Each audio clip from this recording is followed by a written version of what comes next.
The transport ship Hopeful Dawn broke apart at 0300 ship time.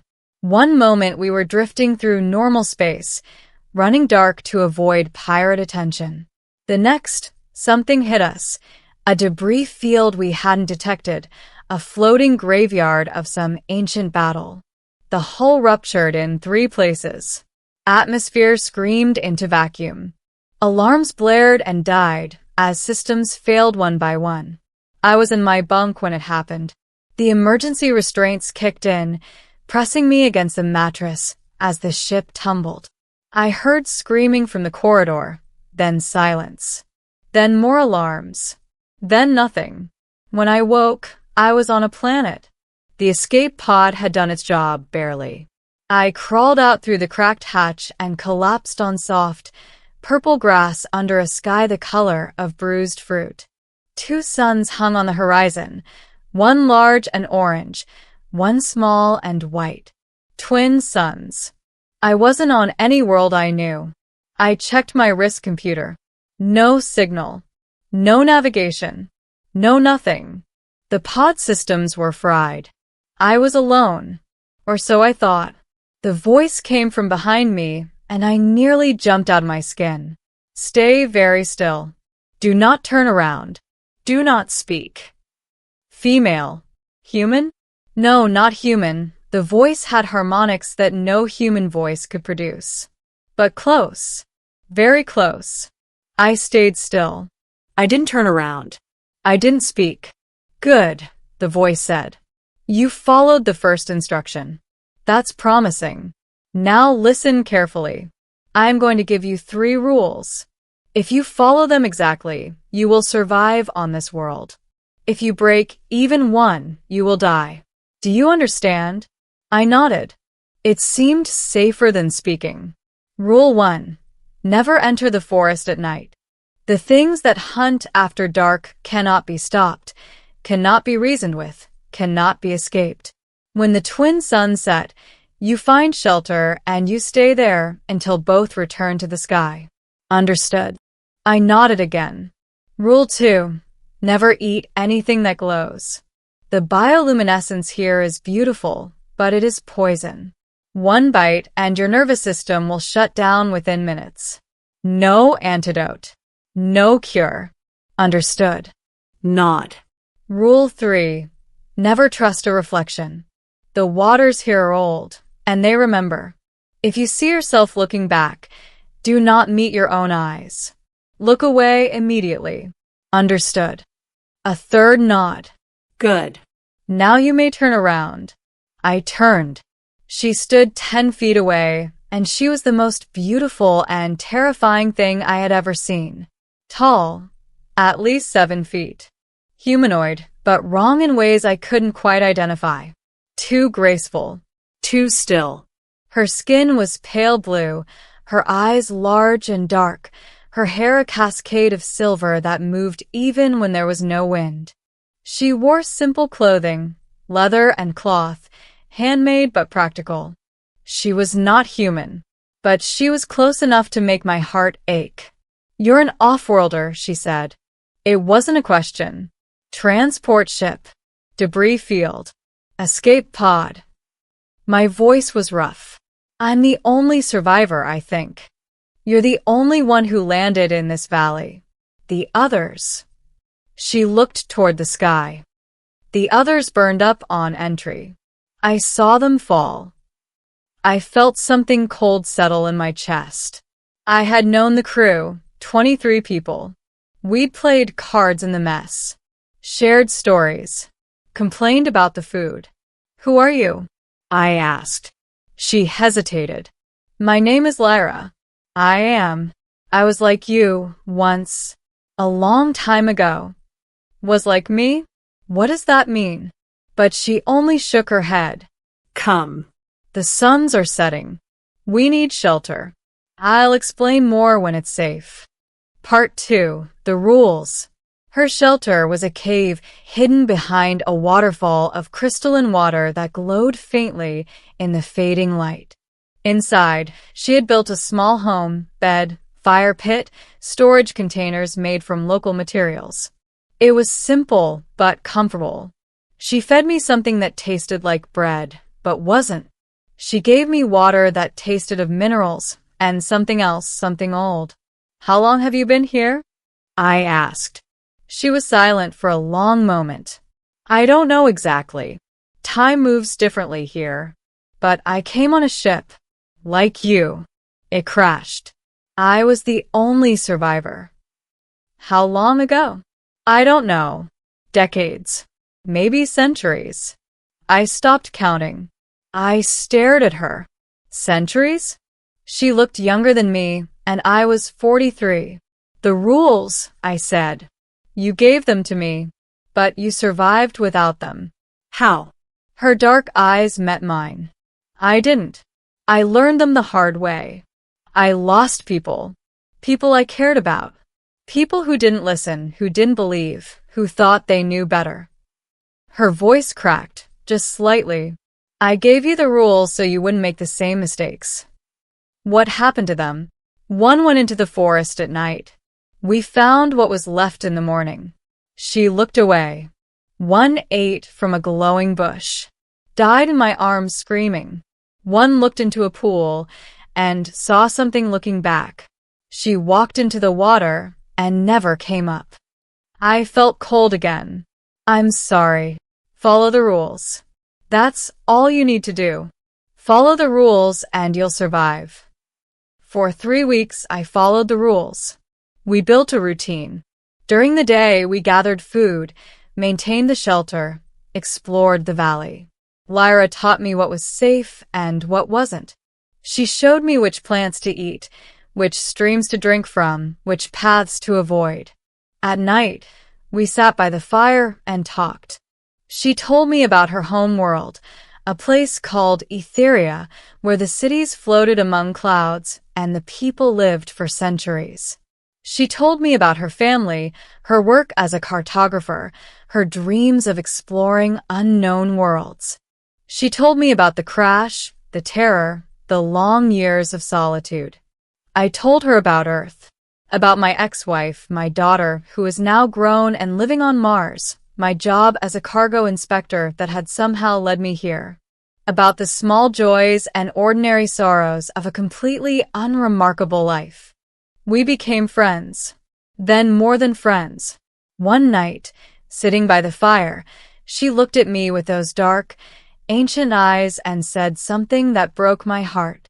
I forgot what it felt like. To be seen. To be known. You remind me of what I was. Before. I reached out and took her hand. Her skin was cool, but not cold. You're still you, Lyra. All those years haven't changed that. She smiled, and it was the most beautiful thing I'd ever seen. You're wrong. They have changed me, but maybe not as much as I thought. Part 3. The night. It happened on the 24th night. We were in the cave, the waterfall glowing softly beyond the entrance, when we heard it. A sound I can't describe, part scream, part song, part something else entirely. It came from the forest, from deep within the darkness, where nothing was supposed to survive. Lyra was on her feet instantly, her face pale. No. No, that's impossible. Nothing makes that sound. Nothing alive. The sound came again. Closer. What is it? I whispered. I don't know. I've never heard anything like it. In all my years here, never. She grabbed my arm. Stay inside. Whatever you do, stay inside. But then we heard the second sound. A voice. Human. Crying for help. Please. Someone help me. Please. I started toward the entrance. Lyra grabbed me, her grip impossibly strong. No. You can't. Rule 1. Never go into the forest at night. Someone's out there. A person. It's not a person. It can't be. Nothing survives out there at night. The voice came again, closer still. Please. I'm hurt. Don't leave me. I knew that voice. I couldn't place it, but I knew it. It was familiar in a way that made my skin crawl. Lyra, that sounds like... It sounds like whoever you most want to hear. That's how they hunt. They take the voices of the people you've lost, the people you miss. They use them to lure you out. I stared at her. You've heard this before? Once. A long time ago. It sounded like my mother. I almost went. I didn't. The next morning, there were tracks all around the cave. Whatever it was, it waited all night for me to come out. The voice called again. This time, I recognized it. My daughter. My grown daughter. Calling for me with the voice she'd had as a child. Daddy. Daddy, help me. I'm scared. I felt tears on my face. I hadn't heard that voice in 30 years. Don't, Lyra whispered. Please don't. It's not real. It's never real. I know she was right. I know the rules. I know what happens to people who break them. But then the voice changed. It became Lyra's voice. Please. I'm out here. I need you. Don't let me die alone. I looked at Lyra, the real Lyra, standing beside me, her face desperate with fear. Then I looked toward the cave entrance, toward the darkness where her voice was calling. The real Lyra was safe. The real Lyra was right here. But what if something was out there that needed help? What if it wasn't a hunter? What if it was a real person, and the voice was just a coincidence? I have to know, I said. No. She grabbed me with both hands. If you go out there, you'll die. The rules exist for a reason. I didn't make them to control you. I made them to save you. Then come with me. Together. Nothing survives out there at night. Nothing. Including me. She released me, stepping back. If you go alone. And you won't come back. I looked at her, at the fear in her eyes, at the love I'd found in this impossible place.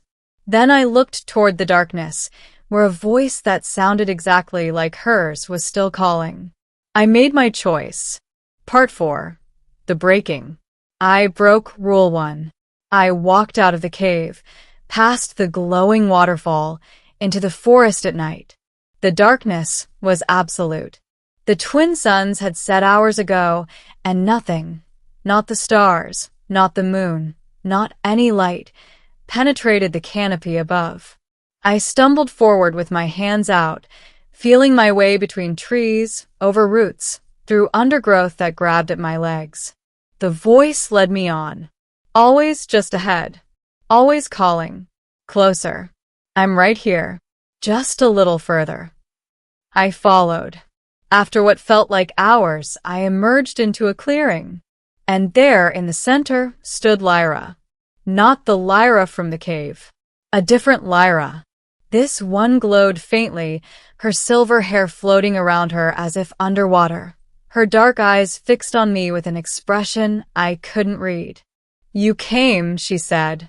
No one ever comes. I stopped at the edge of the clearing. My heart pounded.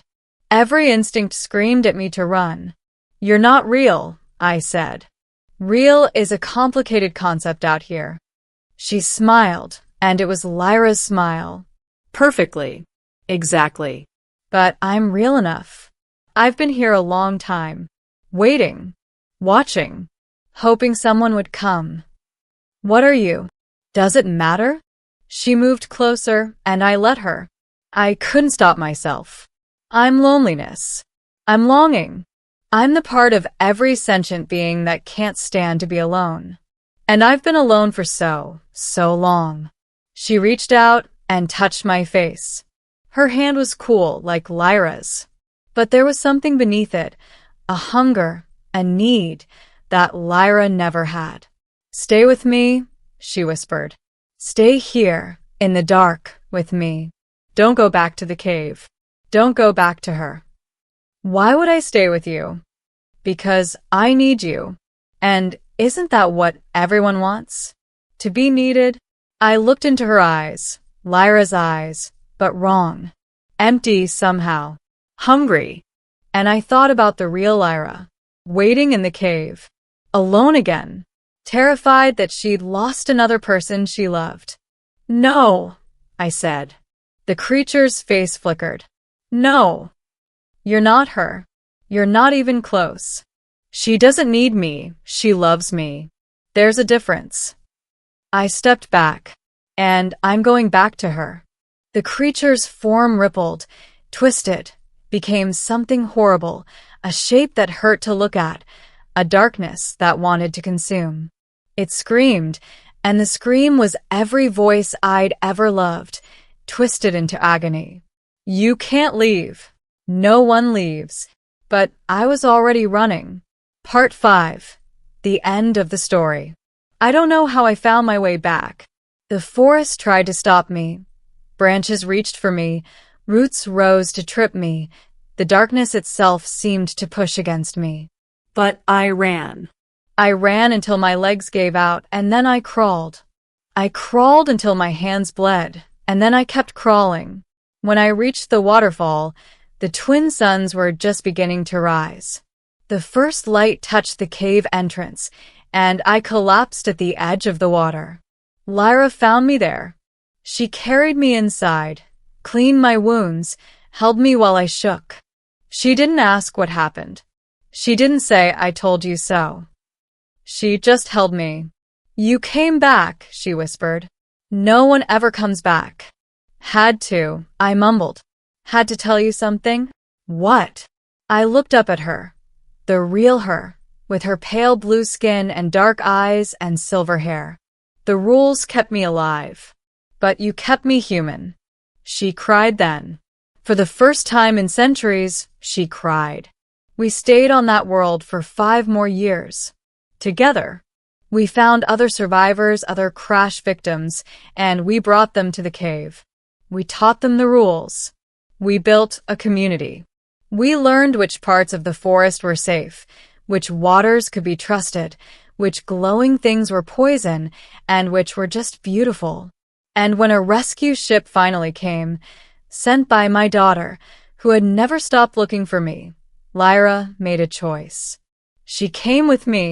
"I've been alone long enough," she said. "It's time to see what else the universe has to offer." We live on Earth now. She's adapted remarkably well. Her lifespan means she'll outlive me by centuries, but she says she doesn't mind. Quality over quantity, she jokes. She works as a xenocultural advisor, helping humans understand the thousands of species we've only begun to meet. And sometimes, late at night, she asks me, "Do you regret it? Breaking the first rule?" I always give the same answer. I regret nothing. I followed the rules to survive. But I broke the first one to save us. And I do it again. She smiles, that beautiful, ancient human smile. Good answer. Because survival isn't about following rules. It's about knowing when to break them. It's about choosing love over safety, connection over isolation, hope over fear. The rules kept me alive. But breaking the first one? That gave me a life worth living. The end.